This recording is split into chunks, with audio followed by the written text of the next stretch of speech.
Romanos 1,17, é isso que nós fizemos? Romanos 1,17. Romanos 1,17, ele fala de uma declaração do apóstolo Paulo, quando ele se expressa aos crentes que estão em Roma, mencionando o desejo de encontrar esses irmãos. Ele fala sobre a questão que ele não se envergonha do Evangelho, pois é o poder de Deus, para a salvação de todo aquele que crê. Então, se alguém não crê, nem Deus pode fazer nada por essa pessoa. Sabe por quê? Porque a Bíblia diz que sem fé é impossível agradar a Deus. Todas as pessoas que receberam curas na Bíblia, que receberam libertações, foi porque em algum momento elas tiveram fé. Quando perguntaram para Jesus: Senhor, tu pode fazer isso? Tu pode trazer a minha mão de volta? Ele disse: olha, eu posso fazer, mas eu só posso fazer se você crer. Por quê? Porque tudo é possível que crê. A Bíblia diz, Lucas 1:37, porque aos homens é impossível, mas para Deus nada é impossível. Para Deus todas as coisas são possíveis, mas Ele também só fará se isso for glorificar o nome dEle, se isso for exaltar o nome dEle. Se isso não for engrandecer o nome dEle, Ele deixa o ciclo da vida seguir de forma natural. Por isso, a Bíblia nos orienta que se nós vivamos, comamos, ou morramos, tudo deve ser para a glória de Deus. Estou vivo para a glória de Deus. Estou vivendo, tem que ser para a glória de Deus. Deus nos prosperou, eu tenho que continuar dando glória. A prosperidade foi embora, glória a Deus, porque foram-se os anéis e restaram-se os dedos. Como Jó fez, foi a riqueza tudo embora, os filhos todos morreram, 10 caixões na sala da sua casa, mas ele diz o seguinte: bendito seja o nome do Senhor, Ele mesmo deu, Ele mesmo tomou, e Ele engrandeceu a Deus com filho, sem filho, com riqueza, sem riqueza, a mulher atribulada ou crente. Jó continuou crente, adorando e bendizendo o nome do Senhor. Então ele demonstrou que a sua fé estava firmada em Deus e não naquilo que Deus tinha promovido, porque o diabo achou que Jó era fiel a Deus somente em tempos bons, né? Mas já diz aquela máxima que mares tranquilos não faz bons marinheiros. Mas o Satanás falou assim: também, como é que Jó não é fiel? O Senhor cercou ele de bens. E aí Deus disse: toca nos bens para você ver que ele não vai permanecer fiel. Tocou nos bens, perdeu tudo, Jó permaneceu fiel. Aí Satanás vem com outro discurso e diz o seguinte: também, pele por pele, tudo quanto o homem tem dará pela sua vida. Se ele perder a saúde, ele para na fé. E Deus permitiu que o Satanás tocasse nele. Jó fica enfermo, mas ele fica firme na fé. Irmão, o segredo é não perder a fé. Aleluia, glória a Deus. Tudo, mas se eu não perder a fé, ainda há Aleluia. Louvado seja o nome do Senhor. É como diz o hino: ainda há esperança para a árvore cortada. Então, meu amigo, pode cortar, mas se o tronco permanecer, a raiz permanecer na terra, e a terra é a palavra, e a palavra é quem gera fé, e nada pode parar um homem ou uma mulher cheio de fé. Glória a Deus, aleluia. A fé nesta noite, porque é a fé que vai fazer você alçar voos altos. Louvado seja o nome de Jesus. Através da nossa fé, o incrédulo ele se converte. Louvado seja o nome de Jesus. Então o verso 17 diz: porque nele se descobre a justiça de Deus, de fé em fé, como está escrito: mas o justo viverá da fé. Louvado seja Deus. Meus irmãos, esse versículo não impactou só os crentes de Roma, não só impactou os crentes do primeiro século, mas do milênio, né? 1500 anos de aproximadamente 1514. Essa palavra chega ao coração de um monge, de um bispo católico. Católico, estou dizendo, um homem católico chamado Martinho Lutero. Lutero, ele é um bispo da Igreja Católica. Lutero cumpria todos os dogmas. E ele tinha algo, Lutero ele tinha ele não tinha a certeza, mesmo sendo um bispo da Igreja Católica, que os seus pecados haviam sido perdoados. Lutero, então, ele, assim como os demais católicos, ele tinha suas penitências. Penitências estas que é para mitigar ou para extinguir os pecados, para receber o perdão. Mas o que a Bíblia fala sobre o perdão de Deus? A Bíblia diz o seguinte, que pela graça nós somos salvos, por meio da fé. Isso não vem de vós, não vem de nós, é um dom de Deus. Então a salvação, ela é um dom de Deus. E no mesmo livro de Romanos, o capítulo 10, o apóstolo Paulo diz assim, olha, porque com o coração se crê para com o arrependimento, e com a boca se faz confissão para a salvação. É assim que nós adquirimos a salvação. E a partir desse reconhecimento, a partir dessa confissão, a gente passa a viver em novidade de vida. Então o salvo, ele não fica fazendo amontoados de pecado e fazendo penitências e petições. Pequei demais esse ano, vou ter que subir 700 degraus de joelho. Não, se nós fazemos isso, a obra de Cristo foi anulada, porque o perdão dos nossos pecados já foi outorgado por Cristo na cruz do Calvário. A Bíblia diz que o justo, ele não vive pecando. João fala assim, filhinhos, essas coisas eu escrevi para vocês, para que vocês não pequem. Contudo, se vocês pecarem, tens um advogado para com o Pai, Jesus Cristo, o justo. Então o crente, ele não vive na prática do pecado, mas eventualmente ele comete o deslize, ele falta o amor nele, falta às vezes a paciência, falta a compreensão, falta a fé, e às vezes ele pode até falar uma besteira, falar algo fora de contexto, cometer algum erro, deixar uma raiz de amargura entrar no seu coração, mas enquanto ele está vivo ainda há esperança, como o exemplo da árvore. Aí o que a Bíblia diz diante disso? Filhinhos, vocês têm um advogado para com o Pai, ou seja, o diabo, ele é o acusador. Quando eu erro, eu tenho duas acusações. Primeira acusação da minha consciência por meio do Espírito Santo que está dentro do meu coração. Ele usa a minha consciência para me acusar de isso está errado, e aí eu tenho a chance de me redimir com o irmão, com a irmã, com o colega de trabalho, enfim, ou mesmo para com Deus. O segundo acusador é Satanás. Esse aí ele vem impor que não tem jeito para nós, que a gente tem que parar na fé, que o melhor jeito é parar porque a gente não consegue se libertar de tal coisa, não consegue parar de falar tal palavra, não consegue mudar o comportamento. Aí ele quer que você pare, ele quer que você volte às velhas práticas. Mas a Bíblia fala o seguinte, confessa isso e abandona, porque quem confessa e deixa alcança a misericórdia, mas o que endurece o seu coração, endurece a sua cerviz, virá a cair do mal. Então não é que o cristão ele não comete deslize e ele se tornou santo e que agora ele não erra mais nunca mais. Não é isso. O que nós falamos que nos tornamos santos é porque Jesus nos declara santo. Agora nós temos que permanecer santo. Aí é o processo da santificação. A santificação progressiva. Está vivo, meu amigo? Ainda dá tempo de santificar. Por quê? A Bíblia diz, quem é santo, santifique-se mais. Mas quem é sujo, suje-se mais. Ou seja, você quer ir para a sujeira? Se lameia bastante, porque um pouquinho de fermento estraga a massa toda. Então Jesus está dizendo, já que você é mentiroso, pode se tornar um adulto, um prostituto, fazer o que você quiser, porque você vai para o inferno do mesmo jeito. Agora, se você quer ir para o céu, abandone a promiscuidade, abandone a prostituição e abandone também a mentira.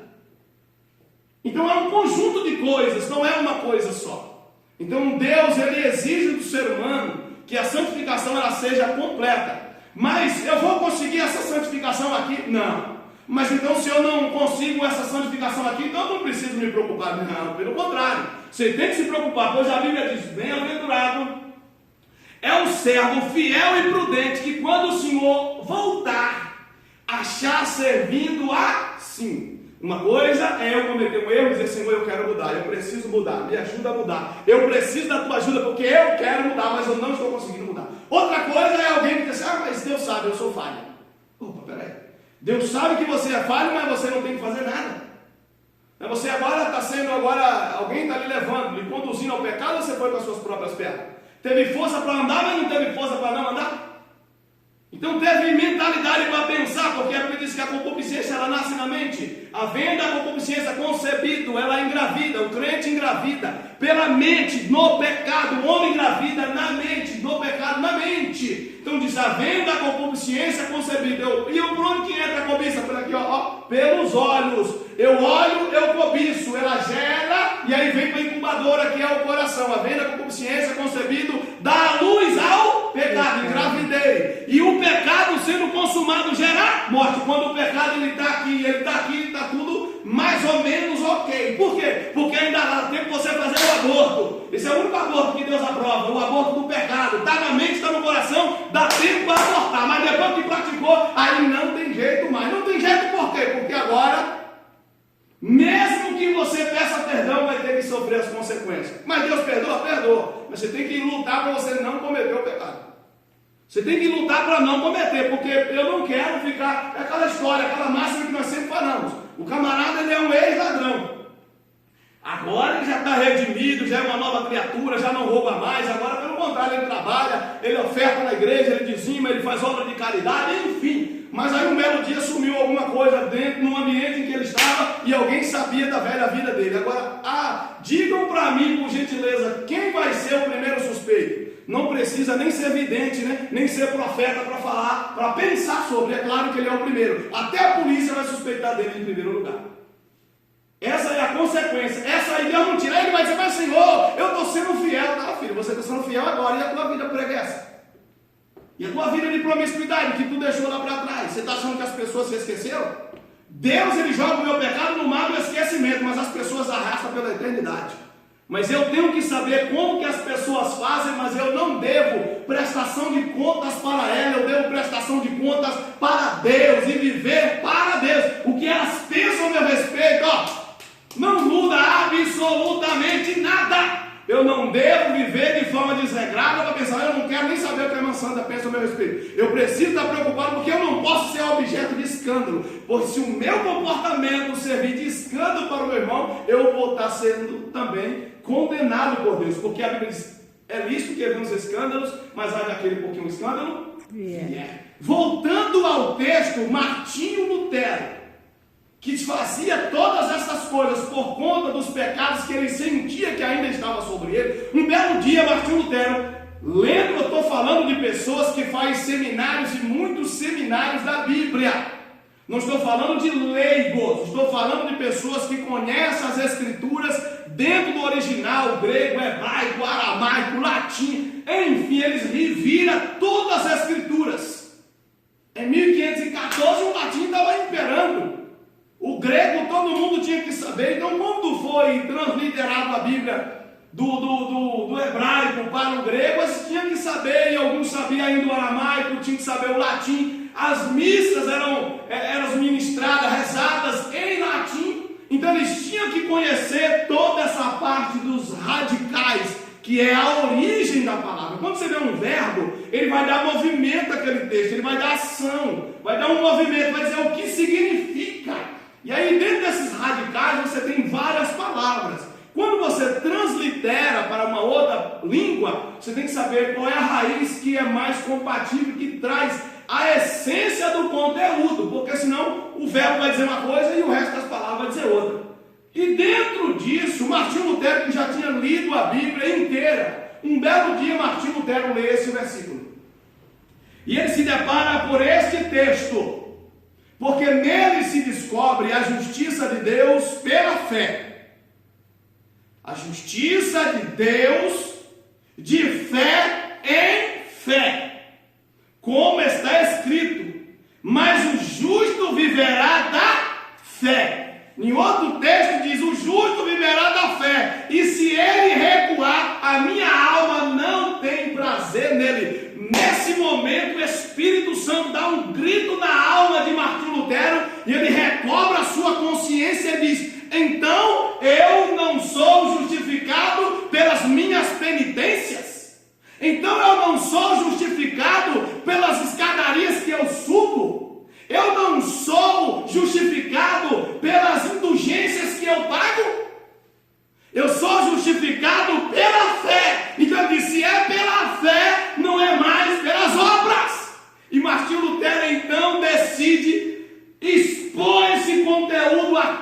da Igreja Católica. E o que aconteceu? Eles disseram: Martinho, você está louco. Mas Martinho Lutero não estava louco. Martinho Lutero tinha desfrutado de uma grande revelação que iria estar ecoando no século 21. Ele foi a pessoa que se revoltou contra o sistema da Igreja Católica, e ele disse o seguinte: não precisa pagar mais para o morto sair do purgatório, até porque não existe purgatório, não existe culto para morto, existe culto para vivo, porque é o vivo que cultua e não recebe culto. Isso aqui vocês não estão recebendo culto, vocês estão aqui para prestar um culto a Deus. E é por isso que eu devo adorar, que eu devo bendizer, que eu devo absorver o conteúdo, para que esse conteúdo venha mudar outras vidas amanhã. Então Martinho Lutero diz o seguinte: então não é mais por indulgências, porque é na Igreja Católica, e isso é prática ainda hoje, inclusive a missa vai ter que pagar. Se paga pelo morto, e agora já não está mais nos estatutos da Igreja Católica, e está gravado esse negócio aí, né? Não está mais nos estatutos da missa da Igreja Católica o termo chamado de purgatório. Purgatório? O que é purgatório? Purgatório, na visão dos papas, era um local em que os mortos ficam ou de pré-céu ou pré-inferno, e ele só sai de lá após o padre rezar a missa, que naturalmente a missa só será rezada depois dos familiares pagar. Mas de onde ele tirou isso? Da Bíblia, que não foi. Então, se não está na Bíblia, é uma heresia. E às vezes até está na Bíblia e também é uma heresia. Por quê? Porque o Papa, ele se baseou no começo, e aí está fora do script aí, irmão, aí fica complicado. Ele começa a falar um negócio que está fora do script, fica difícil para a gente achar. Mas está aqui. Meu Deus, Deus é bom, obrigado, Jesus. Judas 23, eu quero ler isso aqui. Então, a gente precisa ler, depois o livro de Judas ele é pequeno, então vocês leiam o livro de Judas, são só 25 versos, então eu só vou ler um só, porque senão não dá tempo eu concluir. Mas o que eu quero dizer é que o purgatório não mais existe, a Igreja Católica, ela admite isso. Agora eu quero que vocês aqui, os internautas, que vai estar postado, sair em algum lugar nas redes sociais, talvez eu morra e ela continua aí nas redes sociais, eu quero que vocês entendam o seguinte: se o purgatório por muitos anos foram implantada com a finalidade de tirar o homem do inferno, então o purgatório é o pré-inferno. Então se reza a missa, o cara vai para o céu porque pagou, o familiar pagou. E eu li aqui Hebreus 9:7, que depois da morte resta o juízo, e esse juízo é feito por Deus, não é feito pelos vivos. Deus é o Deus dos vivos e dos mortos, por isso ele pode julgá-los. Então, quem vai julgar o homem é Deus. Então, como que eu vou tirar o cabo lá da pedra? Então, eu quero que entenda o seguinte: se o purgatório era para tirar as pessoas do inferno, e o padre agora disse, em pleno século 21, que purgatório não existe, eu te pergunto, então essas almas foi para onde? As almas que o padre comeu o dinheiro e ele comeu o dinheiro porque ele recebeu o dinheiro. Então isso aí não é mentira. Alguém paga a missa. Eu não estou aqui afrontando nenhum católico de maneira nenhuma. É o meu jeito de falar porque eu sou eloquente dessa forma, mas entenda. Eu estou despertando a sua mente para o entendimento. Se hoje purgatório não mais existe, as pessoas que pagaram para tirar os seus mortos do inferno não conseguiram tirá-los. Então, baseado na Igreja Católica, o inferno ele existe. E quando todo homem morre, ele iria para lá. Ou pelo menos todo homem não, pelo menos todo católico praticante. Olha só, todo católico praticante não vai para o céu. Praticante, imagina aquele que vai uma vez no ano na missa. Não ia para o céu. Ele vai direto para o pré-inferno, que era o purgatório. Mas agora o purgatório não existe. Mas se não existe o pré-inferno, existe o inferno, porque a própria Igreja Católica admite a presença do inferno. Então, se o católico praticante ia para o pré-inferno e o pré-inferno não existe, para onde ele vai agora? E de onde eles tiraram isso? Judas 22, 23. Salvai alguns, arrebatando-os do fogo. Tende deles misericórdia com temor, aborrecendo até a roupa manchada da carne. É disso aqui que eles tiraram o purgatório. Essa é a interpretação, mas olha o texto aí, vocês vão ver. Analise o contexto que é Deus, por meio dos seus apóstolos, dizendo o seguinte: o destino de toda a humanidade é o inferno, e o único meio de se livrar é por meio de Jesus Cristo, e são os cristãos que devem levar a mensagem do reino que os arrebata do fogo eterno. É Jesus que arrebata o homem do fogo eterno. Por isso a Bíblia diz que Jesus pregou aos espíritos em prisões quando ele foi sepultado. Então, meus queridos, Martinho Lutero, diante desse fato, ele diz o seguinte: então o homem não é justificado pelas indulgências, não é pela missa do sétimo dia que ele pagou para o bispo, para o padre rezar, mas o homem ele é justificado pela fé. Agora eu pergunto: morto crê em alguma coisa? Então a salvação ela é conquistada enquanto vivo. Se eu vivi uma vida desregrada, se eu vivi uma vida imbuída no pecado, e eu morro no pecado, eu morro sem confessar Jesus Cristo, sem me tornar uma nova criatura, o céu não existe para mim. Isso não importa, irmão, se eu amo a pessoa, se eu deixo de amar, isso é uma realidade gritante. Por isso é responsabilidade nossa levar o Evangelho para toda a nossa família. Todo ser humano precisa confessar Jesus Cristo como Senhor da sua vida e Salvador da sua alma, pois é o único meio de se salvar. Mas quem confessa e deixa alcança a misericórdia, como eu já disse. E Martinho Lutero, ele enfrentou todo um sistema pagão, um sistema religioso, arriscou a própria cabeça para dizer para nós que a salvação ela não é pelas obras. Logo não existe nada que eu faça para poder ser salvo. Eu faço alguma coisa depois de ser salvo.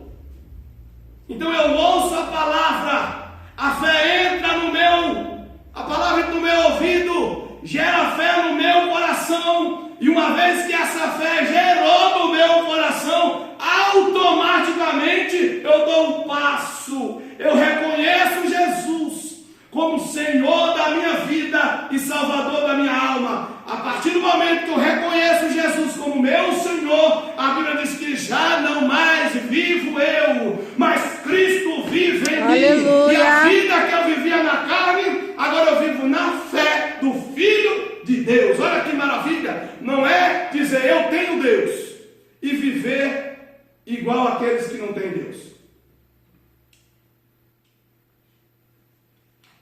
É viver como uma nova criatura. E Martinho Lutero, ele fixou na abadia de Wittenberg 95 teses sobre a defesa daquilo que ele recebeu da parte de Deus. Sobre esse verso de Romanos 1, 17. Eu esqueci. 17. Então, foi o que ele elaborou 95 teses. Depois, se os irmãos quiserem, eu até coloquei algumas lá no meu status do WhatsApp. Depois eu posso até colocar o link na íntegra no grupo lá da igreja para vocês entrarem e saber quais são elas. E ele detalhou 95 teses de um porquê que eles não deveriam permanecer naquela crença de que as indulgências, as penitências, os levaria à salvação. Até porque uma reza é uma repetição de palavras. Jesus disse, não é por muito falar que vocês serão ouvidos. Então Jesus está dizendo, a sua reza não está resolvendo de nada. Não é por muito falar que vocês serão ouvidos. Mas aquele que tem fé, aquele que acredita que mesmo que o tempo passe, Deus vai fazer, Deus faz. É pela fé, é aquilo que eu permaneço crendo, não é que eu permaneço repetindo. Repetir toda hora é confissão positiva. E confissão positiva também não tem base bíblica. Então não adianta, eu tenho que pensar positivo porque o negativo já está aí. O não ele já é certo. Mas não é por isso que eu vou receber a minha vitória. A Bíblia diz que tudo é possível ao que crê. Ele não está dizendo tudo é possível aquele que fica repetindo. Ele diz tudo é possível ao que crê. Porque tem gente que repete e não crê em nada. Então é muito importante. Então Martinho Lutero ele enfrentou isso. E ele enfrentou para quê, irmão? Para que eu e você hoje tivesse um exemplar das Escrituras Sagradas. Ele lutou contra tudo e contra todos, iniciou o processo de compilação manual e depois veio outros líderes e começou a divulgar as Sagradas Escrituras e foram lendo e relendo e pegando outras Escrituras e fazendo compilações e divulgando, e hoje nós temos acesso a este Evangelho e alcançamos e fomos alcançados por meio de Cristo, que a salvação é pela graça por meio da fé. E não por meio de obras que nós fazemos. Mas o salvo tem obra. Porque o salvo ele tem Deus. E quando ele tem Deus, ele tem o amor de Deus. E a Bíblia diz que o amor de Deus nos constrange. E esse amor que nos constrange faz a gente exalar este amor. E esse amor que nos constrange, ele tem misericórdia. Ele tem caridade, e aí ele começa a fazer obras. As obras elas aparecem de forma naturais. Quer mais um exemplo aqui para a gente fechar? A Bíblia conta em Atos 10, se salva minha memória, do 10 para frente, ele vai contar a história de Cornélio. Quem é Cornélio? Cornélio é um gentil, é um não judeu, mas que é temente a Deus. Olha só, Cornélio é tão temente a Deus que ele faz ofertas. Em nome de Deus. Cornélio faz esmolas em nome de Deus. Mas Cornélio, ele pode ser considerado que ele é um católico. Porque ele não é um crente. Cornélio não é um crente. Cornélio não conhecia quem era Jesus. Mas Cornélio, mesmo não conhecendo quem é Jesus, Cornélio faz coisas boas.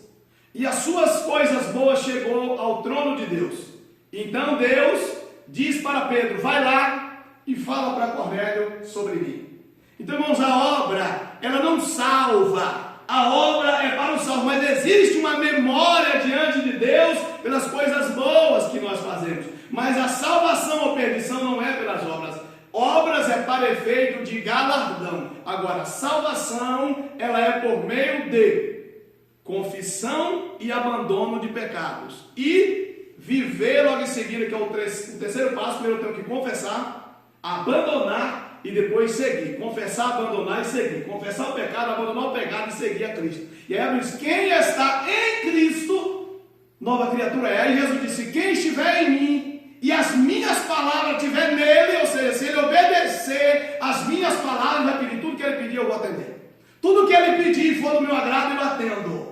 Então, quando eu estou em Cristo, eu sou um jambuzeiro bravo, disse Paulo, que agora eu fui enxertado na boa oliveira. Jesus diz no capítulo 15 de São João, ele diz o seguinte, que toda árvore boa produz frutos bons. Agora a pergunta é, Jesus é uma árvore boa ou ruim? Boa.